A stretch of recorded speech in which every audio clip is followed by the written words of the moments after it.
Should we go on? Do you want to hear more? Now, the people of Dinkerwink, it is true, shared common feelings about the Grump and often gossiped about him. Dinkerwinkians taught their children the importance of loving their neighbors and forgiving others as they themselves had been forgiven. Yet there was one exception. Do you want to come on over and see that on the screen? Yeah. Yet there was one exception. Mr. Hallweister. Who could love such a mean and inconsiderate man? And this had been the thinking for as long as anyone could remember. But there was a child, one child in Dinkerwink, different from the rest. She had full brown hair, large dark eyes, and tender little freckles sprinkled upon her face. Adorable and completely huggable she was. Oh, do you want to come sit with me? Yeah. Here? Okay, here. Here, hold on. Ugh. Adorable and completely huggable she was. Her name was Lydia, daughter of Marcel, the grocer, and his wife, Tamilia.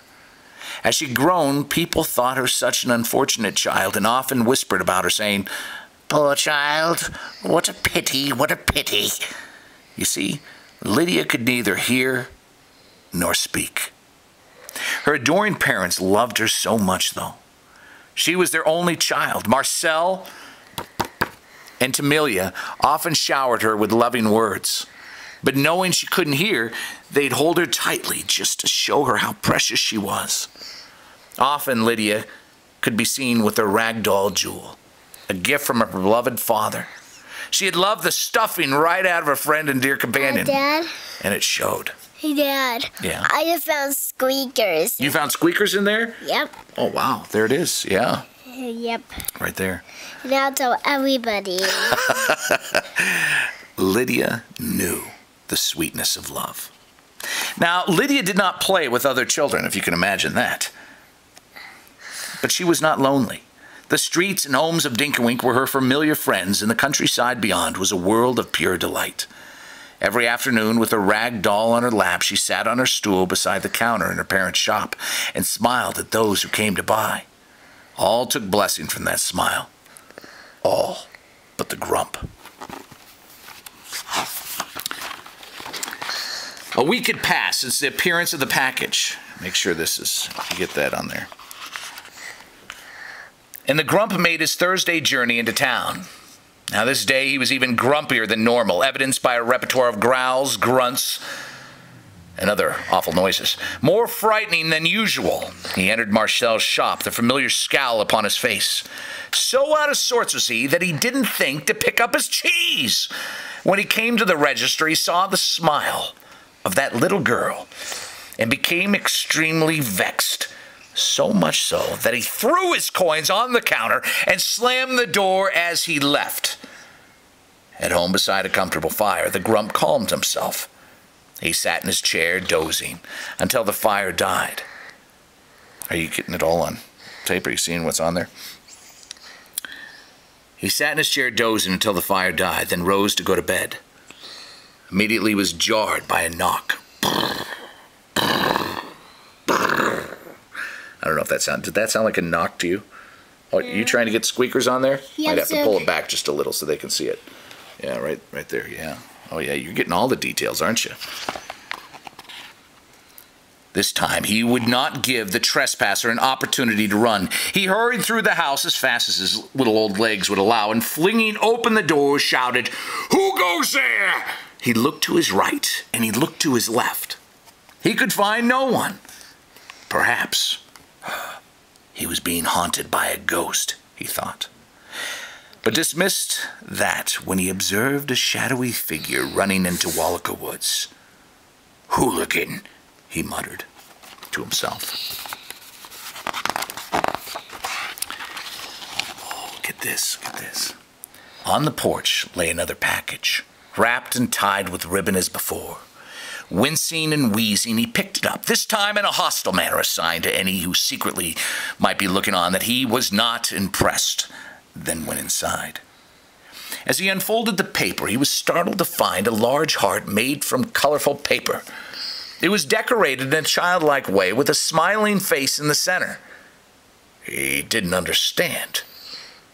He did not want to understand. He crushed and tossed the heart into the dark corner with the paper people and went to his room disgusted. Had the Grump better eyesight, he would have seen that the mysterious figure vanishing into the woods was none other than a child. Her mound of hair bobbing up and down and a glow encircling her so radiantly that the forest itself might have thought it was daybreak. She skipped through the Wallaca woods and into town. There's a little picture of the heart. See that? Can you see that on there? That's what got crushed. Why don't you get a picture of these crocodiles? Oh, you see the crocodiles? Yep. Yeah, do you see squeakers in there? There he is. Oh, all right. Let's turn it before they see. I get a load of this room right here. From street to street, she skipped, and reaching the open window of her bedroom, crawled up and in, lifting the sheet. Here, do you have that on there? Yeah. Lifting the sheet, the child snuggled into bed and wrapped her arms around the love-worn doll, and in a moment was fast asleep. Hey, Dad, I just got squeakers on here. You got squeakers on there? Hey, do you see this? Who's that a picture of? The Grump. What's he doing? I don't know. Another week passed, and the Grump made his way to Marcel's shop. His face looked ragged and tired. He had spent most of his nights awake in his chair, pipe in hand, unable to sleep.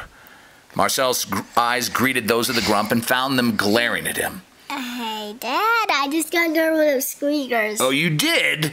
All right. Well, let's listen to see what happens. He's back in town at Marcel's shop. Marcel looked away.